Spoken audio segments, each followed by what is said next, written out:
Ya, grabando. Hola Rui, buenas tardes, ¿cómo estás? Hola Edgar, bien, gracias. ¿Y tú? Todos sanos y salvos de este lado.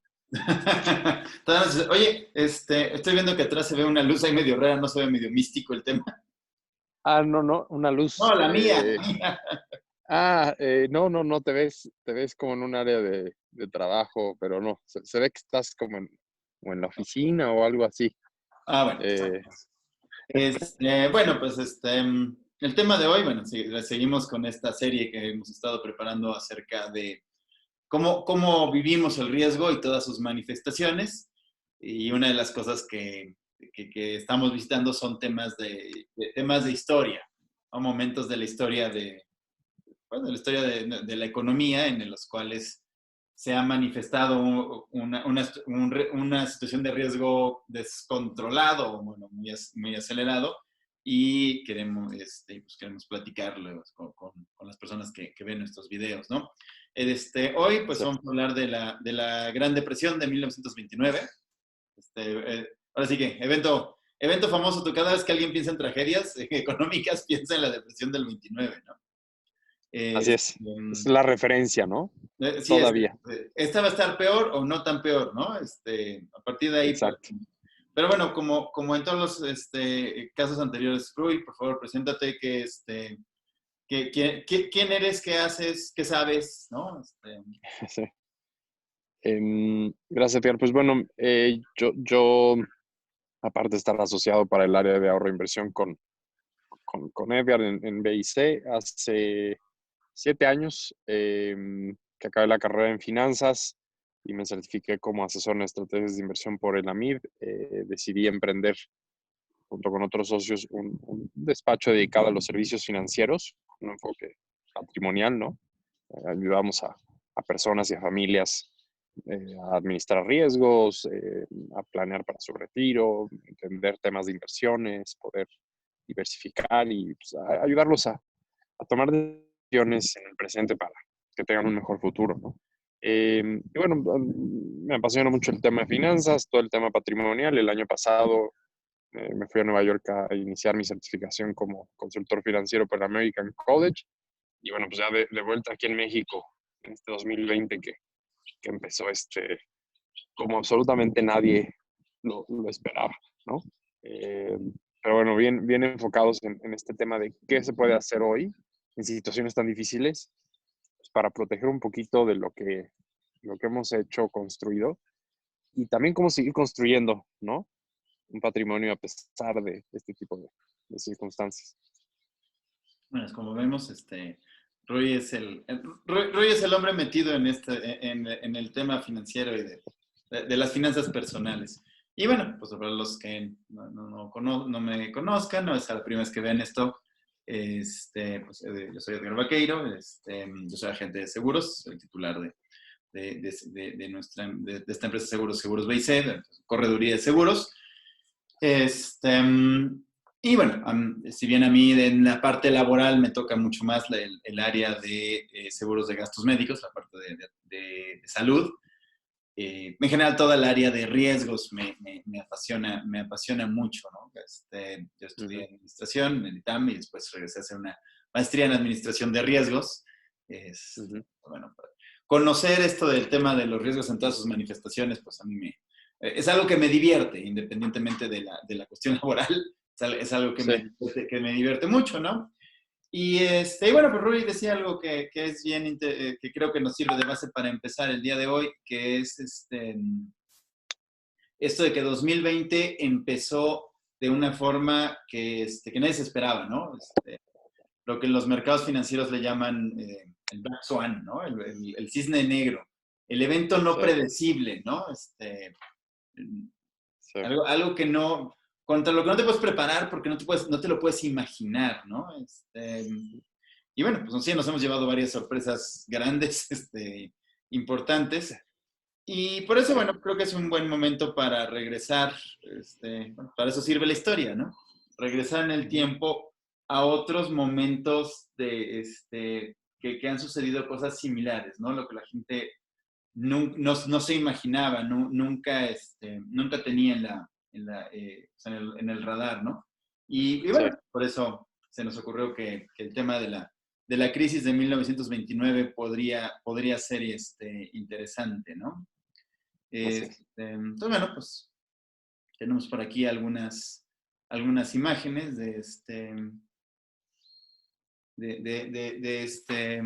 bueno, pues para irnos acompañando en la plática. Y bueno, empezamos con la muy clásica de la imagen de la crisis de 1929, ¿no?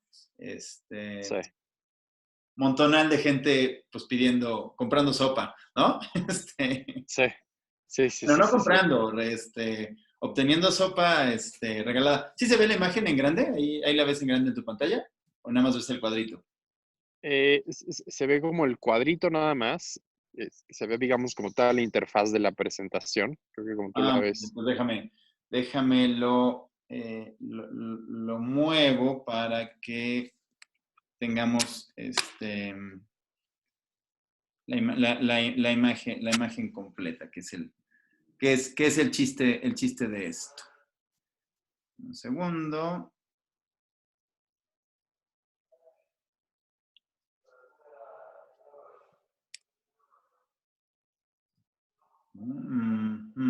Ahí se ve mucho más grande, sí. Ahí está. Listo. Perfecto. Bueno, pues como muchas personas saben, en ese momento en 1929 vino un colapso económico muy severo en los Estados Unidos que dejó sin trabajo a miles de personas, bueno, millones de personas. La Gran Depresión del 29 está básicamente asociada a recuerdos de desempleo de familias sin una forma de conseguir trabajo, ¿no? De Sí, conseguir sustento. Y entonces eran muy frecuentes estas escenas, son muy típicas de la década de los 30, en los que grupos de personas están haciendo filas para que les den comida, ¿no? sí, Sopa, pan, ¿no? En este caso hasta donas, ¿no? sí, Eh, eh, pagados por pues, grupos ya sea por el propio gobierno o grupos de gente pues, que contaba con medios y trataba de ayudar en alguna medida a paliar esta situación tan grave, ¿no? sí. Entonces, bueno, pues yo creo, la primera pregunta, o lo primero que surge aquí, ¿no? Ahorita hablamos un poco más de cómo fue, pero la primera pregunta pues que a mí siempre me ha apasionado mucho rato es, ¿qué pasó, no? Exacto. ¿Por qué ¿Qué surge? causó esto? ¿Por qué pasó esto, no? ¿Alguna idea? ¿Qué, a lo mejor alguna vez has pensado sobre eso? ¿Alguna idea que tengas? Creo que comúnmente digamos, si tú le preguntas a la mayoría de las personas por qué creen que hubo la Gran Depresión, lo asocian como a un día muy específico, que es este gran crash, ¿no? Esta gran caída en las bolsas, pero en realidad creo que podrás coincidir conmigo de que eso pues fue nomás como uno de los síntomas, ¿no? Este, o una de las consecuencias de algo que en realidad como que se venía arrastrando un deterioro de diferentes elementos económicos, ¿no? No sé cómo explicar eso, como que había varias cosas que venían deteriorándose en el entorno económico desde temas como la población. Hay que recordar que ya la década de los 20 inicia con dos cosas tremendas, como la Primera Guerra Mundial, eh, lo que es curioso, ¿no? También otra pandemia que diezmó al mundo, ¿no? Eh, no sé tú cómo ves esto, pero creo que en realidad hay que entenderlo en un contexto de un fenómeno o de una serie de elementos económicos o macroeconómicos que se venían deteriorando, ¿no? Bueno, yo creo, ¿no? Mi percepción es que en muchos de los análisis que se hacen sobre este fenómeno de la Gran Depresión, se nos Sí, escapa, eso se le escapa a los historiadores, el elemento disparador que yo personalmente creo que fue la Primera Guerra Mundial. Ujú. ¿No? O sea, yendo hacia atrás en el tiempo, a otro Black Swan, ¿no? A otro Sí, momento inesperado, el verano de, bueno, 1914, ¿no? O sea, pensemos que era, recordemos, les platico, porque pues no va a ser algo muy tan conocido, pero te platico y les platico que era un momento, o sea, un momento en la vida de la humanidad muy optimista, ¿no? La gente sí, había visto pues un largo periodo de paz, ¿no? Desde mediados del siglo XIX había habido paz general entre los países, entre las grandes potencias del mundo, ¿no? O sea, por supuesto siempre hay sí, conflictos, pero conflictos menores, ¿no? Que también estamos muy familiarizados en el siglo XX, XXI, de que la guerra en tal lado o el conflicto tal y tal, pero vamos, no son guerras de gran escala, ¿no? No involucran a potencias internacionales. sí, Y entonces, bueno, pues un largo periodo de paz, un largo periodo de crecimiento económico sostenido, de crecimiento muy importante en el comercio y sobre todo desarrollo tecnológico, ¿no? O sea, el final del siglo sí, XIX y el principio del XX se parecen al final del siglo XX y el principio del XXI en esto que el desarrollo tecnológico es formidable, ¿no? Digo, si los volteamos a ver hoy, pues a lo mejor decimos que cuántas antigüedades, pero pensemos que alguien que vivía, que era adulto, ¿no? Digamos, tenía 35, 40, 45 años en 1940, en 1914, pues, ¿qué te gusta? Fue una persona que nació en 1870, ¿no? En muchos lugares les tocó ver un mundo donde no había transporte, donde, bueno, pues, si querías hablar con alguien, pues ibas a verlo, ¿no? O sea, no había teléfonos, ¿no? No había, sí, evidentemente no había luz eléctrica, la gente era diezmada la tuberculosis, era la principal enfermedad que sí, mataba a la gran, o sea, el principal enemigo de la salud era la tuberculosis. Y todo eso fue cambiando en un periodo muy corto de tiempo. Entonces, la gente se sí, volvió pues, optimista, ¿no? Las cosas están muy bien, parecía que se estaba muy bien y bueno, uno tiende a predecir el futuro en función de cómo van, ¿no? Las cosas. Y la gente decía, bueno, pues el mundo seguirá evolucionando y mejorando y cada vez mejor, y cada vez la gente estará mejor, ¿no? Y luego sí, viene esta guerra, que, bueno, otro día podemos hablar de la guerra, de la guerra como tal, pero aquí lo que quiero decir es algo inesperado, ¿no? O sea, es una sorpresa, es de repente una serie ahora sí que recordando aquella película, ¿no? Es una sucesión de eventos desafortunados sí, y súbitamente el mundo está en guerra, ¿no? Las principales potencias del mundo están en una guerra terrible que destruye, y eso es lo que creo que no siempre se recuerda, se analiza. O sea, la guerra no es barata, vamos, no solo no es barata, sí, es sí, carísima, ¿no? Destruye una gran cantidad de valor económico, ¿no? En, en si bien se le recuerda como favorable para la economía de los Estados Unidos, y lo fue en gran medida porque los Estados Unidos no participaron tan directamente y solo participaron enviando tropas al final y gastando al sí, final en la guerra. Eran las economías, la segunda, que era Alemania, la tercera, que era la Gran Bretaña, la cuarta, que era Francia, quedan sí, tremendamente lesionadas, ¿no? Gastan millones y millones y millones en algo que no sirve para nada, ¿no? Que es sí, sí, que no les aportó ya, no crea ningún valor, ¿no? exacto. Contrario a lo que mucha gente cree, ¿no? Que Estados Unidos, por ejemplo, crea guerras porque le conviene económicamente, ¿no? Pues, esa es una de las teorías de complot preferidas de la gente. Y bueno, sin duda hay Sí, beneficiarios de las guerras, ¿no? Si tú eres una de las empresas, ¿no? Como Boeing, ¿no? sí, Que bueno, hace mucho más negocio en el negocio de aviones comerciales, pero hay otras compañías como General Dynamics, ¿no? Nadie los conoce, sí, estás en el mercado, en el negocio de las armas, eh, sí, que bueno, básicamente viven de hacer Raytheon, ¿no?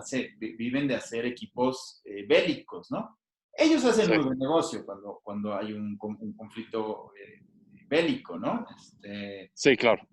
Pero vamos, la gran mayoría de la sociedad, la gran mayoría de la población, la gran mayoría de las empresas, de los negocios, no hacen negocio con las guerras. Eso es una falacia muy fácilmente demostrable, pero está muy asentada en nuestras creencias, ¿no? En la creencia Sí, colectiva sobre la economía, esta idea de que, ay, una guerra nos va a sacar, no, la guerra va a hacer ricos a unos poquitos que tengan los contactos para tener exactamente. los contratos públicos y esas cosas, pero al grueso de la población no, definitivamente no la enriquece, ¿no? Y en Correcto. este periodo, o sea, 2000, digo, 1914, 1918, bueno, claramente las poblaciones de la Gran Bretaña, de Francia, de Alemania, no las enriqueció, definitivamente las empobreció Sí, brutalmente. Y a la quinta economía del mundo la desapareció del mapa, ¿no? Rusia, el imperio ruso, sale de sí, todos los mercados, ¿no? Deja de exportar y deja de importar por el efecto de la revolución, ¿no? Y este correcto. fenómeno, ¿no? Esta impresionante caída en la riqueza del mundo. La verdad es que, bueno, más lo que tú mencionaste, que por cierto vamos a hacer una cápsula, vamos a hacer un programa la semana que viene con el doctor Andrés Vega de la influencia española. Pero el fenómeno Ok, también me parece bien interesante, ¿no? Esa sí fue terrible. sí, sí. Este, Mucho peor que esta, ¿no? O sea, sí, bueno, no se pueden comparar a un... o sea, se estima, porque no se sabe con certeza, depende a qué base sacudas, que murió entre el 2.5 y el 6% de la población del planeta durante los 6 años, Wow, perdón, durante los 3 años. sí, La influenza española existió en el mundo entre 1917 y 1919. sí, Para ponerlo en números ajustados, hoy que somos 7.800 millones de personas, sí, tendrían que morir alrededor de 500 millones, 450, entre 450 y 500 millones para llegar a la cota más alta, ¿no? Del 6%, ¿no? sí, En este momento, reconocidos en el mundo, pues desafortunadamente sí hay muchos fallecidos, pero estamos hablando sí, de entre 200 y 300 mil, ¿no? O sea, una milésima parte, ni siquiera la milésima parte de un sí, impacto similar, ¿no? Entonces, bueno, pues todo indica que serán dos eventos diferentes. Pero lo cierto es que, sí, bueno, empieza 1920, hay una gran pérdida de riqueza entre los consumidores del mundo y no viene un ujú, ajuste económico de proporciones similares. Al ujú, contrario, la recién creada Reserva Federal de los Estados Unidos, el Banco Central de Estados Unidos, crea, ¿no? Ya desde entonces había empezado con su costumbre bueno, de meter mano en los mercados, de hecho, pues, para eso fue creada, ¿no? O sea, sí, su razón de ser sí, es intervenir en el mercado. Y empieza a sí, hacer, ¿no? Durante la primera parte de la década de los 20 se empieza a hacerlo, facilitándole mucho crédito a los países europeos para que estos a su vez pudieran eh, mantener su estabilidad económica en lugar de reconocer pues la gravísima crisis en la que se habían metido al haber participado en esta guerra, ¿no?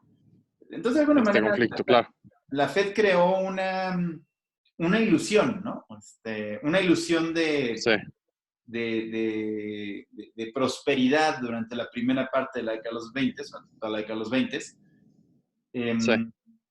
¿no? Y cada vez que hay un país europeo, principalmente Alemania, que era el que más cerca estaba siempre del colapso, sí, por efecto de las condiciones tan desfavorables de los acuerdos de paz, sí, de alguna manera se le da apoyo financiero y se le mantiene caminando, ¿no?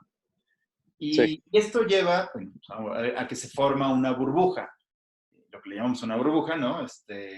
En los mercados financieros sobre todo al final de la década de los 20, ¿no? Y entonces, bueno, pues aquí me faltan algunas láminas porque tenemos una, creo que esta nos da una idea, ¿no? Los últimos meses de 1920, perdón, de la burbuja, ¿no? sí, El Dow Jones, que en ese momento era el principal índice de la bolsa de Nueva York. Recordemos sí, que estamos más ahora que es el Standard Poor's. Se había creado apenas 3 años antes, en 1926, entonces no tenía el peso que tiene ahora. Y bueno, ustedes pueden ver cómo sube, ¿no?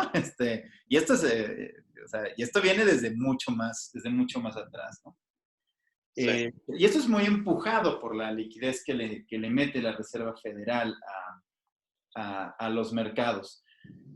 Y el asunto con todas las burbujas, pues llega un punto en el cual la burbuja ya no se sostiene, ¿no? O sea, no puedes vivir de prestado infinitamente, ¿no? Siempre estamos discutiendo, digo, como sociedad, ¿no? Esta idea de que podemos estar pidiendo prestado hasta el infinito y nunca vamos a tener que pagarlo. Y llega siempre este día del reconocimiento de la realidad, ¿no? Sí, en este caso, el golpe. el golpe, ¿no? Que en este caso ocurrió en octubre de 1929, ¿no? Primero hay una pequeña caída aquí,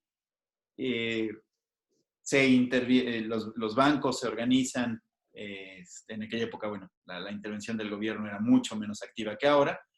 Los bancos se organizan, tratan de respaldar al mercado y, bueno, pues logran incluso una recuperación, una joroba, y luego pues viene una caída colosal, ¿no? Que no hay nada que la detenga, ¿no?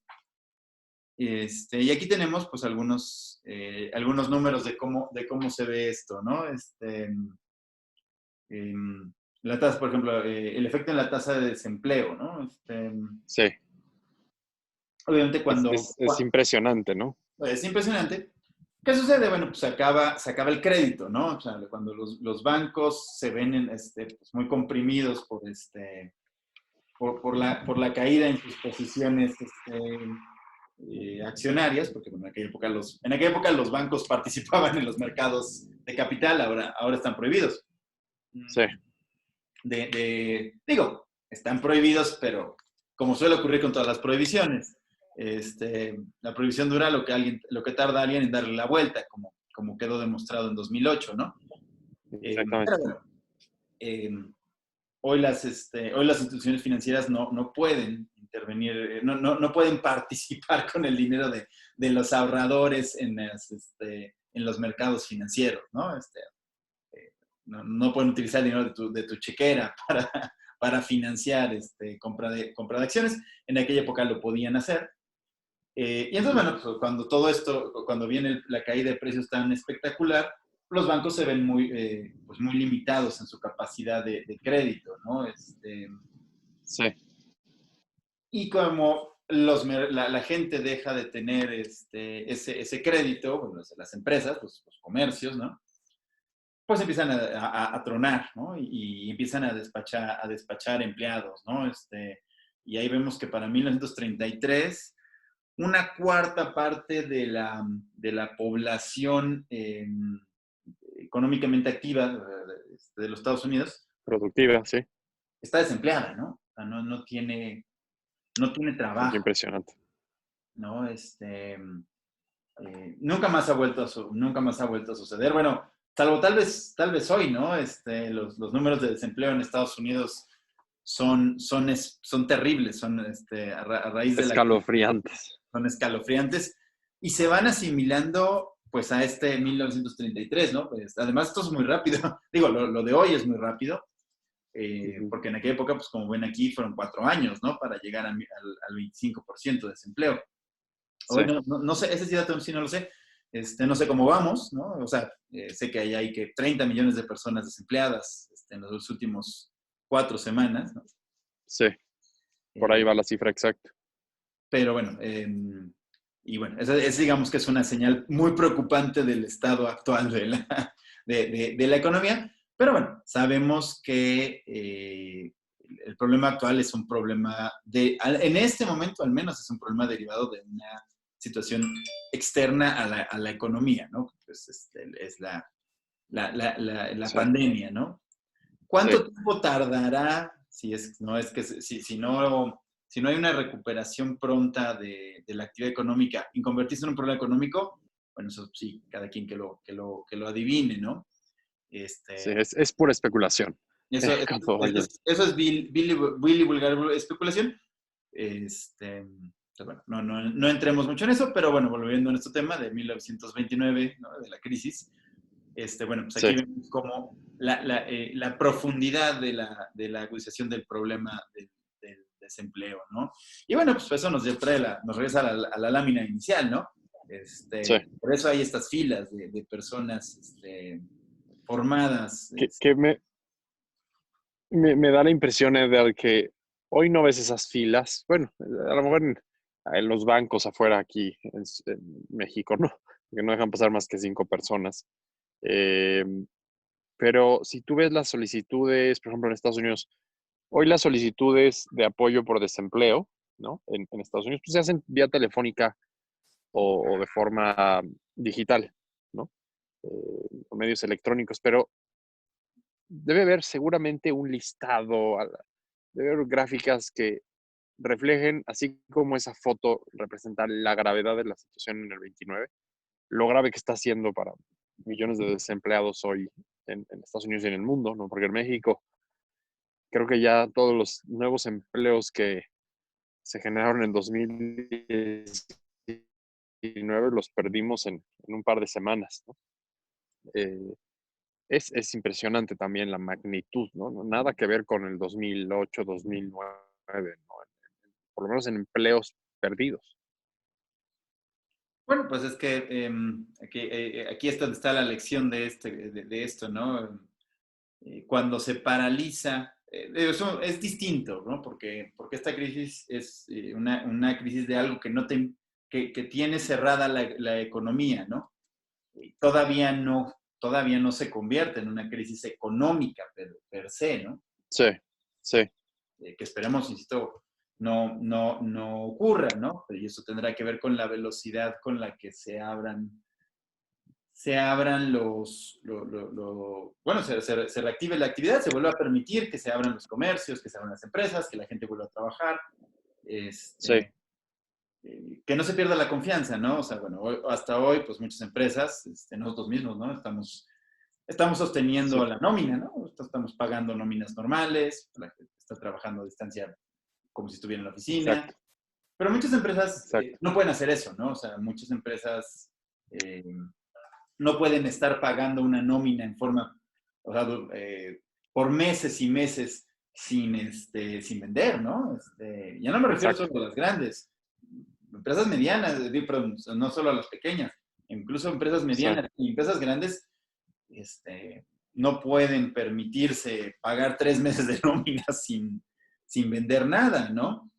Entonces, en la medida en la que la gente empezara a pensar que va a perder su empleo y a recortar su gasto, pues sí, acorde, para tratar de resistir el trancazo, ¿no? Bueno, pues así que juntar todo el efectivo que puedan, esta situación ya se volvería una crisis económica, ¿no? La gente deja de consumir, ya no dejan de pagarle a los bancos sí, empiezan a recortar el crédito o incluso a verse amenazados. Que bueno, otra diferencia muy importante entre 1929 y 2020, al ujú, menos en México y también en Estados Unidos. sí, En aquella época los bancos quebraban, ¿no? O sea, en aquella época un banco podía cerrar sus puertas sí, si muchísima gente iba al banco y pedía dinero, su dinero, la devolución de su dinero, sí, el banco podía quebrar, ¿no? exacto. Está insolvente. Ser insolvente. Esto no puede pasar, ¿no? O sea, al menos hoy en México eso no puede pasar, porque el Banco de México está facultado para generar, bueno, utilizamos el término imprimir, ¿no? Que es chistoso porque se quedó la expresión imprimir cuando hoy ya no se imprime nada, ¿no? Bueno, Sí, en caso de una corrida contra el sistema financiero, probablemente habría que imprimir dinero, en el sentido de hacer los billetes, ¿no? sí, Pero en general, ya no sabemos que hoy no se imprime, se crea dinero digital, ¿no? ujú, ¿Qué veo? Es sí, otra de las cosas que ha cambiado radicalmente la crisis del 29 para acá. O sea, aquellos bancos tenían la obligación de cambiar el dinero por oro, ¿no? sí, O sea, la gente podía ir y retirar su dinero O pedir oro y retirar oro. Y eso quedó Porque también seguían usando ese patrón, ¿no? El patrón oro. en 1929 los Estados Unidos seguían utilizando el patrón oro. Y eso se quedó grabado en la mente de la gente, ¿no? La gente todavía cree que el Banco de México, por ejemplo, tiene alguna obligación de mantener un nivel de reserva de algo. Algunos piensan que las reservas de las que hablamos tanto de Las las que se habla noticias. tanto en las noticias, ¿no? Tienen que Sí, ver con esto, ¿no? O sea, sirven como una especie de garantía del dinero que anda circulando, eh, o incluso, sí, bueno, la idea de que el oro todavía tiene alguna función, ¿no? Y en realidad, o sí, sea, no una función como reserva, ¿no? Tú vas tú no tengas tu cuenta, donde tienes tu cuenta, te sí, gusta CBC, ¿no? O Bancomer, sí. BBVA, BBVA. y sacas dinero, ¿no? Pero Bancomer, Sí, BBVA no tiene la obligación de entregarte ni dólares ni oro a cambio sí, de, si fuera tu deseo, ¿no? Tú solo puedes retirar tu dinero en pesos mexicanos, ¿no? En billetes. exacto. Sí, Y dado que el Banco de México puede hacer tantos billetes como se le dé su regalada gana, pues no tendríamos el problema de una insolvencia bancaria, ¿no? correcto. Ahora, bueno, aquí está una gráfica de cómo se comportó el PIB, ¿no? GDP en inglés, bueno, Producto Interno Bruto en español, durante Sí. la década de los 40, ¿no? Bueno, de Es los 70. brutal, ¿no? Es Es impresionante. brutal, ¿no? Es brutal como eh, para que se den una idea, o sea, esto es más o menos 1.1 miles de millones, bueno, no, estos son, ellos les llaman trillones, ¿no? Nosotros es lo que le llamamos billones. Este, Hoy la economía americana vale, ¿no? A precios actuales, aproximadamente 22 billones de dólares, ¿no? En dólares de aquellos entonces, pues vale como unos 10, 12 billones de dólares de De esa época. 1929, ¿no? O sea, es Sí, 10 veces más grande, ¿no? sí, Este, pero bueno, pues ves cómo la economía pierde casi entre 1929 y 1932, 32, 33. Pues estamos hablando de una pérdida cercana al 20% del valor, del valor sí. total. Es más, creo que, no más, de 1100 Más. a 800, ¿no? Casi un tercio, ¿no? Casi Casi un un tercio. tercio del valor de la economía, ¿no? Tremendo. Y otra cosa extra que pasó en 1929 que es, pues, de observarse, son los precios. Esta me pareció muy interesante. Este es el índice Sí, de precios, el índice nacional de precios en los Estados Unidos, ¿no? O sea, hay un proceso que se conoce como deflación, que ujú, el valor el índice general de precios cayó una tercera parte durante ese mismo periodo, ¿no? Esto sí, quiere decir que en general los mismos $100 te alcanzan para un tercio más de lo que te alcanzaban 4 años antes, ¿no? Nosotros nunca sí, hemos visto una crisis de esta naturaleza, porque típicamente las crisis que hemos visto en México son crisis inflacionarias. sí. Aquí tenemos, por ejemplo, una pregunta interesante, no, nadie tiene la respuesta, pero interesante para reflexionar sobre ello, es qué podría pasar en México, ¿no? Sí, Porque por un lado tienes un choque de demanda similar pues, al de esta crisis, ¿no? O podrías llegar a tener si esto se prolongara, ¿no? Insisto, sí. aquí creo que la parte interesante de la ecuación es cuándo liberan la cuarentena, ¿no? Sí, Si se tarda mucho, pues ahí sí tendremos un choque de demanda similar a este. Y entonces tendríamos probablemente una deflación, ¿no? Pero al otro lado tenemos el tema del tipo de cambio, ¿no? Que en exacto. México pues, es variable central a muchos precios y podría ser que lo que veamos en México sea un disparo en la inflación severo. Tú hacia, Sí, digo, ya sé que es esto de andar futureando, no es lo que hemos hablado toda la vida que no debemos hacer, pero tú sí. hacia qué te inclinarías. Yo creo que si consideras o sea, la interconexión, no sé si es la palabra correcta, pero qué tanto ya estamos conectados con el resto del mundo y que mucho de lo que consumimos, la mayor parte de los mexicanos hoy, no, no puedes decir Te estás perdiendo, ¿eh? Ahí se oye, te oyes bastante lejos. aquí no sé si aquí mejore un poco. Ahí mejora un poco, sí. Sí, perfecto.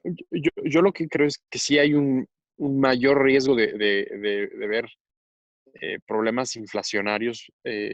Digo, creo que es una muy buena pregunta y es difícil porque por un lado tienes el precio de un commodity tan importante como el petróleo en el suelo, ¿no? Eh, pero sí creo que hay la mayor depreciación del peso. Sabemos que esto tiene un impacto enorme en un montón de bienes y servicios que utilizan para ciertos sectores, utilizar productos o bienes y servicios que hoy utilizan insumos que se tienen que importar o son, por ejemplo, servicios tecnológicos o digitales que están dolarizados. Ahí sí se puede poner tremendo, ¿no? Bueno, esa será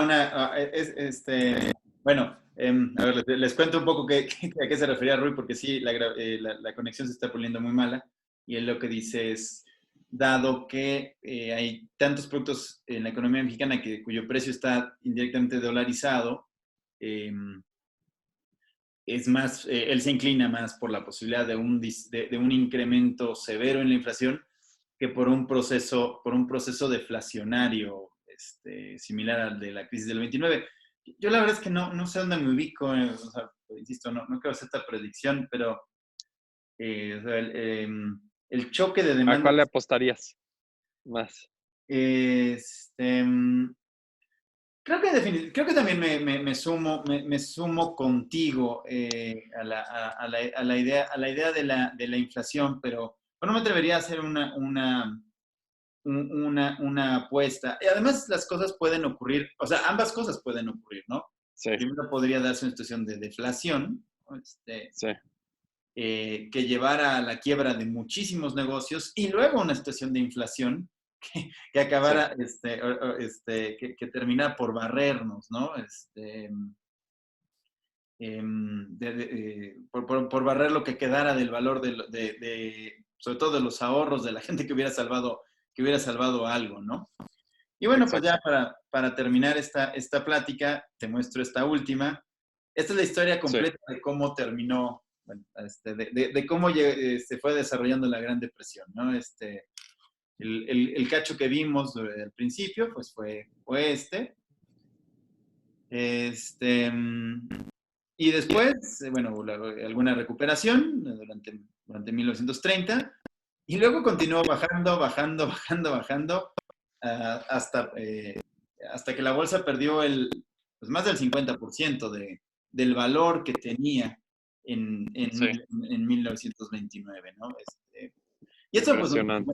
no es solo una gráfica, recordemos, esto es pérdida de poder adquisitivo, Sí, de de riqueza, oportunidades, de inversión en negocios, bueno, ya si quiere uno poner hasta desde otro ángulo, de esperanzas de vida, ¿no? A ujú, veces como que jugamos un poco con la idea de que la bolsa es este negocio de los especuladores y demás. Y digo, en México puede que lo sea mucho, pero estas grandes bolsas que afectan en general a la economía no son así, ¿no?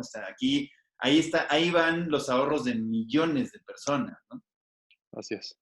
Pues bueno, pues gracias por acompañarnos en esta breve historia de cómo corrió la gran Depresión. Digo, es un tema larguísimo, y además, Sí, bueno, lo que más queríamos era pensar en dónde empezó y compararlo un poco pues con lo que hoy estamos viviendo y dónde estamos parados. Uy, pues exactamente. muchas gracias por Edgar, tu gracias a tiempo. ti. Este, y bueno, pues hasta la siguiente vez que platiquemos de algo de finanzas.